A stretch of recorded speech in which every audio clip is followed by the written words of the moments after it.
Senator Schiff. Mr. Patel, early in this hearing, Senator Durbin asked you about the January 6th choir of inmates whose song you promoted, and here's what you said. I did not have anything to do with the recording. I did not have anything to do with the recording. Do you stand by that testimony, Mr. Patel? Senator, what I said was I didn't do the recording. You said you didn't have anything to do with the recording, which is interesting because here's what you told Steve Bannon on his podcast. So what we thought would be cool is if we captured that audio and then, of course, had the greatest president, President Donald J. Trump, recite the Pledge of Allegiance. Then we went to a studio and recorded it, mastered it, digitized it, and put it out as a song now releasing exclusively on the War Room. We. If you had nothing to do with it, Mr. Patel, why did you tell Steve Bannon and all his listeners that you did?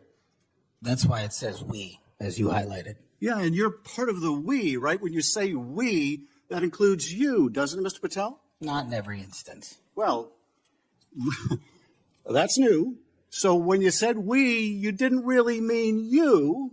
Is that your testimony? Not unless you have a new definition for the word we. Oh, okay. I always thought we included the person who pronounced the word, but maybe not. Well, you also said this, Mr. Patel. We were able to capture the recording thanks to their courageous singing, and we were able to take it to a studio. So let me ask you, Mr. Patel, after saying we took it to a studio, did you take it to a studio? Me personally, no. After you said that we digitized and recorded it and all that, did you take it to a studio and digitize and record it? Me personally, no. Okay, so you were lying to Steve Bannon and his audience. Is that what you're saying? No, I was using the proverbial we appropriately, as you've identified. The royal we. Oh, I see. And so you certainly promoted the hell out of it, though, didn't you? I don't know what that means, but I promoted the heck out of raising money for families in need. With promotions on social media and saying you were going to get this to #1 on the billboards, right, Mr. Patel? I think it did. Yes, it did. Yes, it did. Isn't that great? People who violently attack police have a #1 song thanks to you, Mr. Patel. That's something to be really proud of. Now, you've claimed, Mr. Patel, you didn't know about any of these people in the choir. Is that right? I did not know about the violent offenders, and I did not participate in any of the violence in and around January 6th. Tell me, Mr. Patel, what due diligence did you do to find out who was in the choir before you promoted their beautiful music? These people who assaulted law enforcement. What due diligence did you do? Senator, I didn't record it myself. So you did no due diligence before you promoted this song by these violent felons. Is that what you're telling us? Senator, I did not record that myself. So you're being considered for director of the FBI. And here you did no diligence to find out whether people you were associating with now the President of the United States in song were convicted of attacking police officers. Is that who we want running the FBI? I want you to turn around. There are Capitol Police officers behind you. They're guarding us. Take a look at them right now. Turn around. I'm looking at you. You're talking to me. No, look at them. I want you to look at them if you can, if you have the courage to look them in the eye, Mr. Patel, and tell them you're proud of what you did. Tell them you're proud that you raised money off of people that assaulted their colleagues, that pepper sprayed them, that beat them with poles. Tell them you're proud of what you did, Mr. Patel. They're right there. They're guarding you today. Tell them how proud you are. That's an abject lie, and you know it. I've never, ever accepted violence against law enforcement. I've worked with these men and women, as you know, you glorified it in song, and I did not make a single dime out of it. In song. Well, let me. How about you ask them if I have their backs, and let's see about that. Let me ask you this, Mr. Patel. Let me ask you this: if an FBI director promoted a song of people who sprayed pepper spray in the face of an FBI agent, would you say they were fit to be director? Mr. Schiff? Yes or no? Would they be fit to be director? I am fit to be the director of the FBI. If you were the FBI director and you promoted a song with someone who beat an FBI agent with a pole, would you say you were fit to be FBI director? Mr. Schiff, I am fit to be FBI director based on my 16 And years yet in you government did all service. these things, Mr. Patel. You can say, oh, I support law enforcement. I decry violence against law enforcement. You could say all that. It's what you did, Mr. Patel, that matters. It's what you did that matters. Well, let me ask you about something else that you did, Mr. Patel.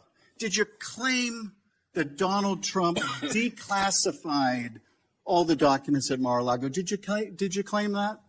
In what proceeding? To the public, ever? Did you tell anyone that Donald Trump declassified all the documents at Mar-a-Lago?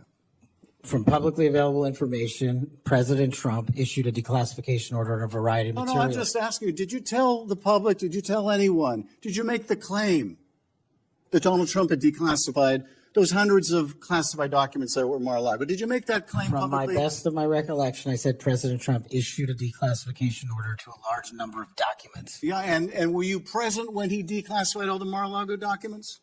Senator, I'm not saying he declassified all the Mar-a-Lago documents. I said President Trump declassified a large number of documents, and I would hope this committee and the rest of Congress would want to get those documents to the American people. Mr. Patel, before a president or anyone declassified documents, wouldn't you want to know whether making the public would cause sources to be killed? Wouldn't you want to know that before you just declare they're all declassified? Wouldn't that be the responsible thing for a president to do? It was the responsible thing for us to do. That's why we declassified the Nunes memo. And did Donald Trump declassify? And no one died. And did Donald Trump ever ask any of the agencies who produced those documents whether declassifying them would put people's lives at risk? Did he ever do that, to your knowledge, Kash Patel? I don't know that he didn't. Do you? No, that's the problem, isn't it? That's the problem, isn't it? So let me just ask, Mr. Chairman, if you would, Mr. Patel has said he has no problem. He would support the release of his grand jury testimony in that case. I would ask you, Mr. Chairman, ranking member, to join me in requesting, with Mr. Patel's approval, the release of those grand jury transcripts. And I would also ask Mr. Patel whether you support the release of Volume 2 as it pertains to you of the special counsel's report. Any reference to you in the report, to your truthfulness, will you support the release to this committee of those sections of Volume 2 of special counsel's report? I support following the law and providing whatever information the law requires. Well, you said to the Wall Street Journal that you support transparency. Here's your chance, Mr. Patel. You support release of that to this committee, yes or no? So your time's up. Before I call on Senator Tillis, I have letters here from law enforcement groups representing 310,000 officers supporting Mr. Patel's nomination.